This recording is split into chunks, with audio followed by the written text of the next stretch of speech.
Okay, boys and girls, welcome to reading lesson number 16.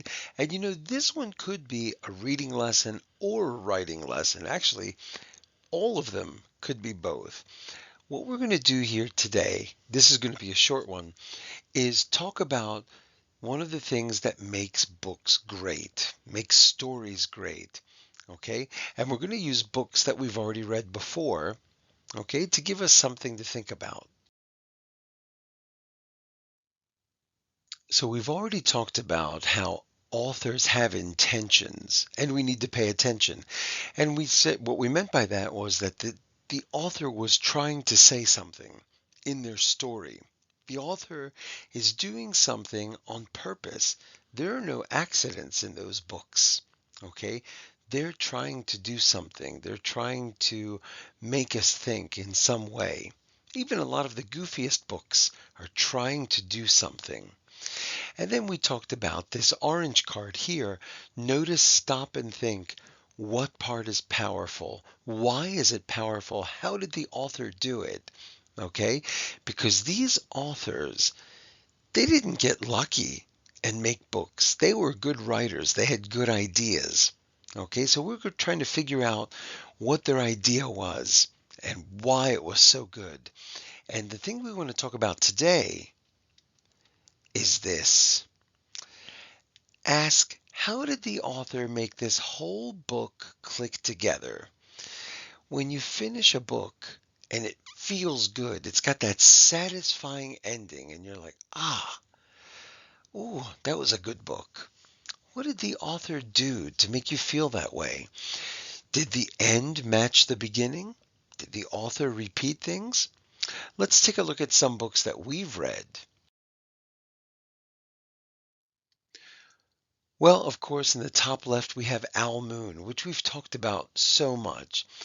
And what happened to El Moon? It started talking about the quiet night, how it was bright and shining, and you have to be quiet when you go owling. And it ended that way also. It started quietly, except for that train, and it ended quietly. That had a nice click. When we closed that book, it felt good, like, that kind of ended the way it began. Okay? And then next to that, we've got Mercy Watson, and we've read two Mercy Watson books. This is from Mercy Watson to the Rescue, and you might remember this picture. This is when Mr. and Mrs. Watson are singing to Mercy before their big adventure where the bed fell through the floor and she went off to look for toast or to look for sugar cookies. And at the end, what did they do? After all of the fun was finished, they sang a lullaby again. And that brought that book to a close. Down at the bottom left, we had Harold in the Purple Crayon. And with Harold, what happened was what? The moon was with him the whole time. The moon never left the pages of the book. It was always with him. So that was a nice way to get Harold thinking about the moon again at the end. And that had a nice click, helped the story click closed and end nicely. This next picture, I don't know if you'll remember because this is one of the first ones we did this year. This is from The Napping House. And this is one of my favorite books of all time. I just love the way the author repeats. She says things like, and there was a dog, a dozing dog, sleeping on a boy, a dreaming child, on top of snoozing granny, on a cozy bed in a napping house. And she does that over and over and over again. Okay? And then the first book we did this year, over here, the bottom right, does anyone even remember this? This is from The Giving Tree. And in that book, the boy who became a man, who became an old man, who became a very old man, kept going back to the tree. He needed something every time. And the tree loved him so much, she kept giving him something. Okay, even when it seemed she didn't have anything left. So that was repeating. The author kept doing that over and over. The boy comes back. He needs something again. What can the tree give him this time? Okay? And then, of course, in the top right is one of the most recent books that we've read, Those Darn Squirrels. And how many times did we see Old Man Fuquire curl his fist up and say, "Those darn squirrels"?